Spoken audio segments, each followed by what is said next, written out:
নমস্কার বন্ধুরা, আজকে আমি হাঁসের ডিম, দেশি হাঁসের ডিম দিয়ে আলু দিয়ে ঝোল করব। তার জন্য দেখুন আমি হাঁসের ডিমটা সবার প্রথমে আলু আর হাঁসের ডিমটা খুব সুন্দর সিদ্ধ করে ছিলে পরিষ্কার করে নিয়েছি। এইবার তাহলে ফেরা যাক ডিমের ঝোল করব আলু আর ডিম দিয়ে, দেশি হাঁসের ডিম। বন্ধুরা আমি কড়াইটা বসিয়ে দিয়েছি, কড়াই গরম হয়ে গেছে, সরষের তেল দিয়ে দিচ্ছি। ডিমটা সবার প্রথমে ভেজে নেব। তেলটা আমার খুব সুন্দর গরম হয়ে গেছে, ডিমটা ভেজে নেব। সবার প্রথমে একটু লবণ দিয়ে দিলাম,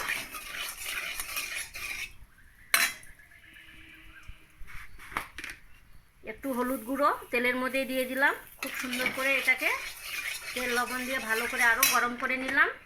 এইবার আমি ডিমগুলো ভেজে নেব।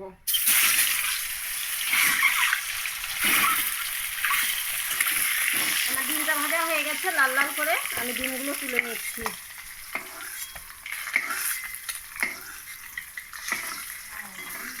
আলুগুলোও ভেজে নেব।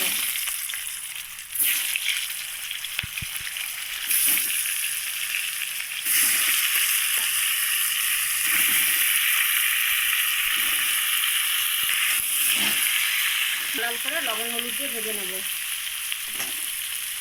একটু লবণ দিয়ে দিচ্ছি আলুর মধ্যে,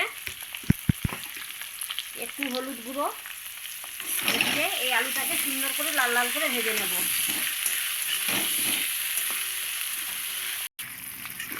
এই যে বন্ধুরা, আমি আলুটা কত সুন্দর করে লাল লাল করে ভেজে নিয়েছি, ডিমের ঝোলের আলু। এইবার আমি তুলে নেব।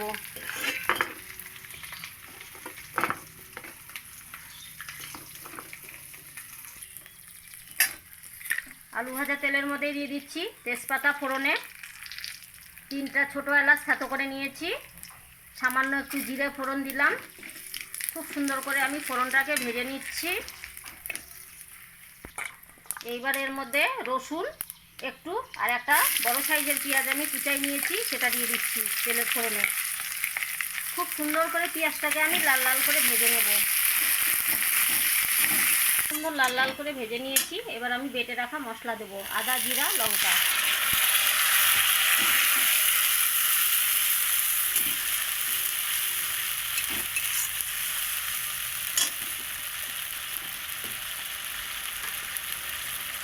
এবার দিয়ে দিব লবণ, স্বাদ মতো লবণ,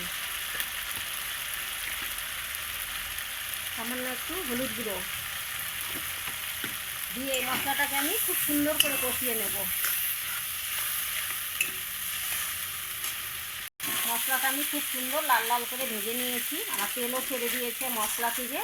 এইবার আমি বাটি দিয়ে সামান্য একটু জল দিয়ে দেবো। এই জলটা দিয়ে আবারও আমি কষিয়ে নেব খুব সুন্দর করে লাল করে, যতক্ষণ না তেল বের হচ্ছে ততক্ষণ অবধি আমি কষিয়ে নেব।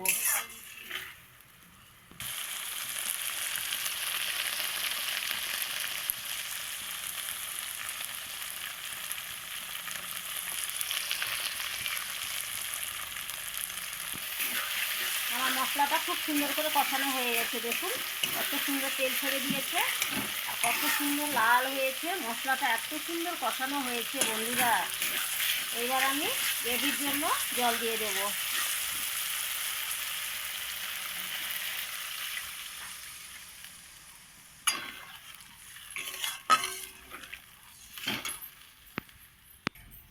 ডিমের ঝোলটা ফুটে গেলে আমি আলুটা ভেজে রাখা ডিমগুলো ছেড়ে দেবো।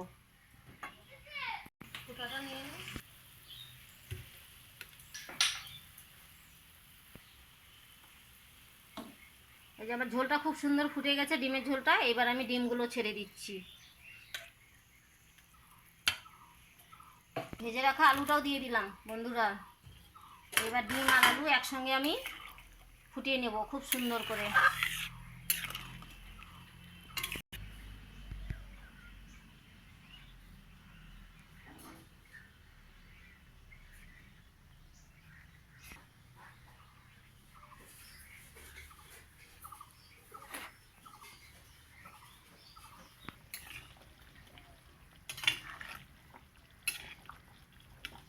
এই যে বন্ধুরা দেখুন, আলুগুলো আমার কত সুন্দর গোটা গোটা বড় বড় রয়ে গেছে। আলুগুলো খুব সুন্দর তেলের মধ্যে ভেজে নিয়েছি, আলুটা গলেও যায়নি।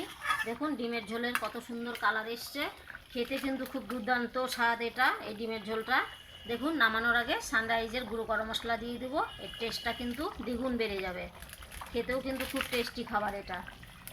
এই যে গুঁড়ো গরম মশলাটা দিয়ে দিলাম সানরাইজের, এইবার একটু নাড়চাড় করে নেব, তারপর নামিয়ে দেব। এই যে বন্ধুরা, যে পাত্রের মধ্যে আমি আলু ভেজে রেখেছিলাম সেটার মধ্যে ডিমের ঝোলটা নামিয়ে নিলাম।